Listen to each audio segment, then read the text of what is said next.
കേരളത്തിൽ ഡിവൈഎഫ്ഐ അധികം വർഷങ്ങളായി സന്നദ്ധ സേവന പ്രവർത്തന രംഗത്ത് പ്രത്യേകമായി ഇടപെടാൻ ശ്രമിക്കുന്നുണ്ട്. അതുകൊണ്ട് ഇപ്പൊ എന്താ? ആരോടെങ്കിലും ഇതൊന്നും പറഞ്ഞില്ലെങ്കിൽ എനിക്കൊരു മനസ്സമാധാനം കിട്ടണ്ടേ? ഏതനുഭവത്തിലും വലിയ നേതാവ് മുതൽ ചെറിയ നേതാവ് വരെ ഇത്തരം ലഹരി കേസിൽ പ്രതികളായിട്ടുള്ള ഏതെങ്കിലും ഒരു ഡിവൈഎഫ്ഐയുടെ പ്രവർത്തകരുണ്ടോ? ഇപ്പോൾ ഞങ്ങളുടെ സംഘടനയിൽ പ്രവർത്തിക്കുന്നുണ്ടോ? അത്രയും വേണം.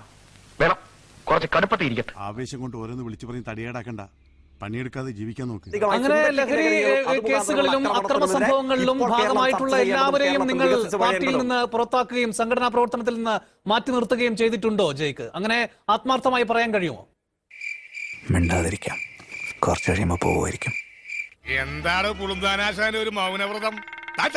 ഒരാവേശത്തിലെടുത്ത് ചാടി വേണ്ടായിരുന്നു അല്ലേ? അത്തരത്തിൽപ്പെട്ട ഏതെങ്കിലും ഒരാൾ ഈ ഘടകങ്ങൾ പ്രവർത്തിക്കുന്നതായിട്ട് അങ്ങേക്ക് സൂചിപ്പിക്കാൻ കഴിയുമോ? അങ്ങനെ ഒരാൾ പോലുമില്ല. എന്താ വിശ്വാസമാവില്ലേ? ഈ ഫൂളിഷ് ലൈസ് ഒക്കെ എല്ലാവരും വിശ്വസിക്കുന്നു വിചാരിച്ചിട്ടാ? സ്വന്തം ഇഷ്ടത്തിന് തട്ടിവിടുന്നതാണ്. നാക്കെടുത്താന്നുണേ പറയൂ. യൂത്ത് കോൺഗ്രസിന്റെ സംസ്ഥാന സെക്രട്ടറി നിലവാരത്തിൽ പ്രവർത്തിക്കുന്ന ആളുകളെ ഇതേ കേസിൽ പിടികൂടിയില്ലേ? ആങ്കർക്ക് അവരുടെ പേരെങ്കിലും പറയാൻ കഴിയുമോ? എവിടെ? ഇതൊരു നടക്കി പോണ ലക്ഷണില്ല. ഞാൻ ഇവന്റെ രണ്ടെണ്ണം വാങ്ങിച്ചിട്ടേ പോവുള്ളൂ. ഇവനെ തടയണ്ട, അയച്ചു വിട്ടേക്ക്. ഇവന് കിട്ടാനുള്ളത് നമ്മളായിട്ട് മുടക്കണ്ട. യൂത്ത് കോൺഗ്രസിന്റെ ഞാൻ വെല്ലുവിളിക്കുന്നു. അങ്ങനെ ഒരു നേതാവിനെ പിടികൂടിയെങ്കിൽ പിടികൂടിയെന്ന് പറയാൻ താങ്കൾ തയ്യാറാകണം. വിട്ടില്ലേ? ആരംഭിച്ചു.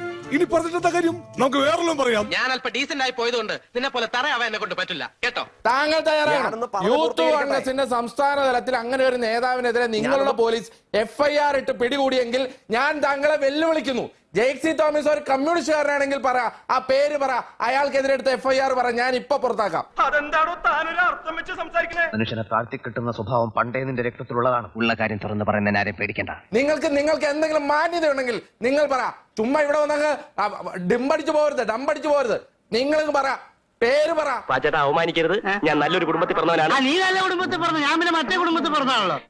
യൂത്ത് കോൺഗ്രസിന്റെ സംസ്ഥാന തലത്തിൽ പ്രവർത്തിക്കുന്ന ഏതെങ്കിലും ഒരാളെ കഞ്ചാവ് കേസിലോ പിടികൂടി പോലീസ് FIR ഇട്ട് പിടികൂടിയിട്ടുണ്ട് ജെയ്സി തോമസിന് എന്തെങ്കിലും മാന്യതയുടെ അംശം ഉണ്ടെങ്കിൽ ആ പേരൊന്ന് പറഞ്ഞേ, ഞാൻ ഇപ്പൊ പുറത്താക്കാം. കാര്യങ്ങളൊക്കെ കൈവിട്ട് പോയല്ലോ. വിഷമിക്കാതിരിക്കും. ഇതിലും വലുത് ഏതാണ്ട് വരായിരുന്നു. ഇങ്ങനെ തീർന്നെന്ന് കരുതിയാൽ മതി. ഒന്ന് പറഞ്ഞേ. ചുമ്മാ ഒരു ചർച്ച വന്നങ്ങ് അടിച്ചുവിട്ട് പോലെ ജയിക്കേ. ഒരു കയ്യബദ്ധം നാറ്റിക്കരുത്. ഇനി തോന്നിയാസം പറഞ്ഞു നടന്നാലുണ്ടല്ലോ. നിങ്ങളുടെ നേതാക്കന്മാരെങ്കിൽ സംസാരിക്കാത്തേണ്ടി ഇതിന് ചെവി കേട്ടൂടെ പൊട്ടനാ. ഈശ്വര, ഇനി എന്ത് ചെയ്യും? ആലോചിച്ചിട്ട് എത്തും പിടിയും കിട്ടത്തില്ല. സാരില്ലടാ, നീ എവിടെ പരിപാടി അവതരിപ്പിച്ചാലും ഇത് തന്നെയാണല്ലോ നിന്റെ വിധി. എന്നാ പിന്നെ വരാനുള്ളത് ഏതെങ്കിലും ഓട്ടോ പിടിച്ചു വരുമ്പോ ഞാൻ പോട്ടെ. ദൈവം കാക്കട്ടെ.